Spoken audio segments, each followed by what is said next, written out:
Alright, so this is my attempt to make a drum brake from my Toyota into a disc brake conversion, which I have everything here. This is actually a pretty cool setup because it's got an emergency brake integrated into the caliper on a rear caliper. Anyway, so that's you got your regular inlet for the brake line there. This is the bleeder. This is the rotor that I'm going to put on top of this axle, which goes in the Toyota. The only problem is if I flip the rotor around and I get the axle and stick it inside, it doesn't fit.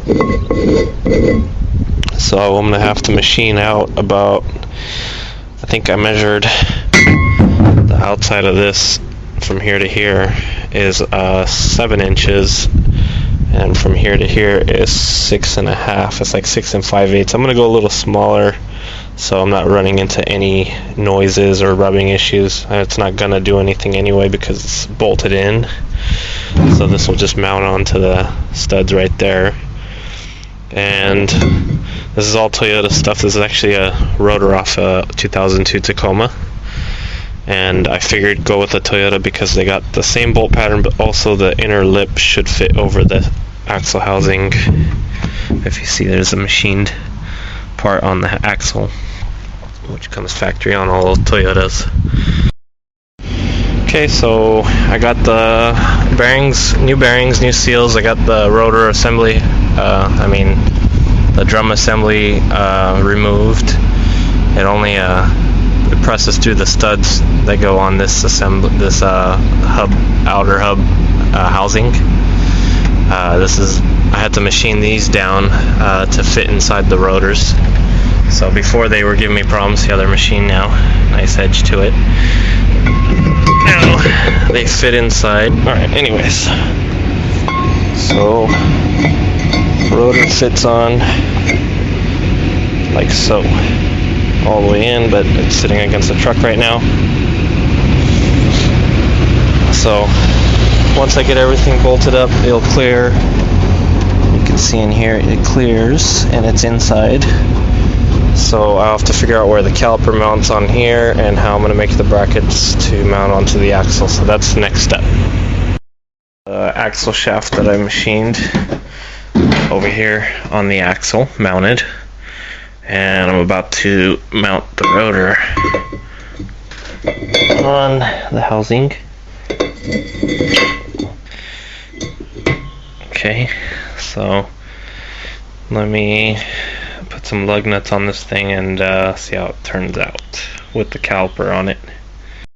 So I got the rotor mounted again, and this time it's bolted in, and I put the caliper on, and I put a screwdriver in there to simulate the piston going out so I can figure out, without moving the caliper outwards, to move it that way where it should be, because this is where it bolts onto a normal bracket, and usually the pads are the ones moving or floating around or anything. But anyways, so the screwdriver's in here, if you can see.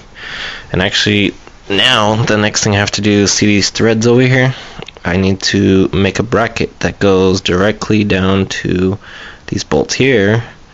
So it's going to be a straight shot. It looks like those Toyota rotors are going to work out perfect.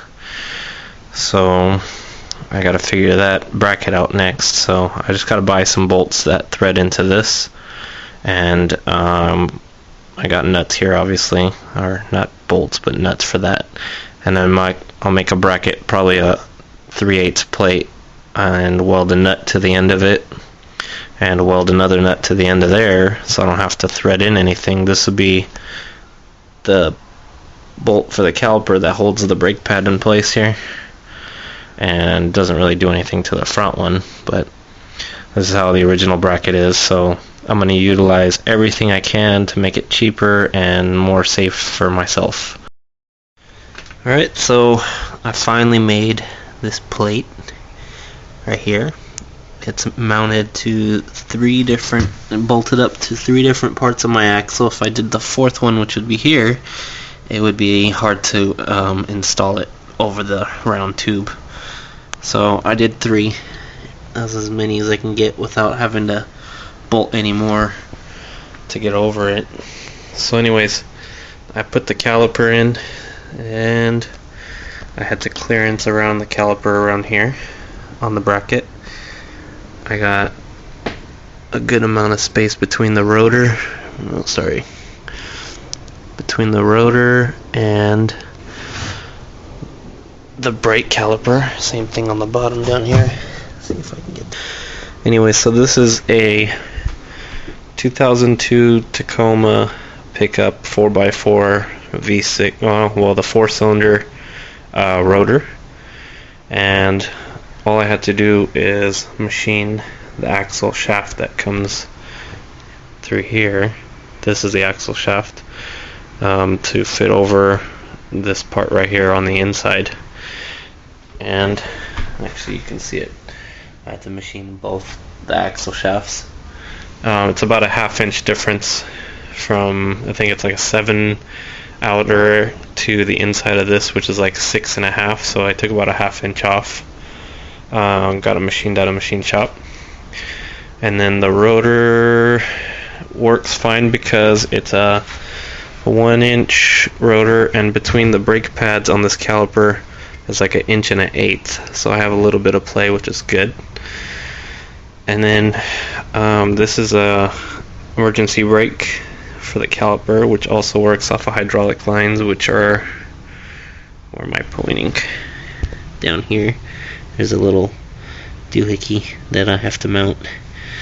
So the valve would go to the brake line right here, and it would tie into the original brake line. And then the cable that comes from the emergency brake, I'm gonna have to make a new cable.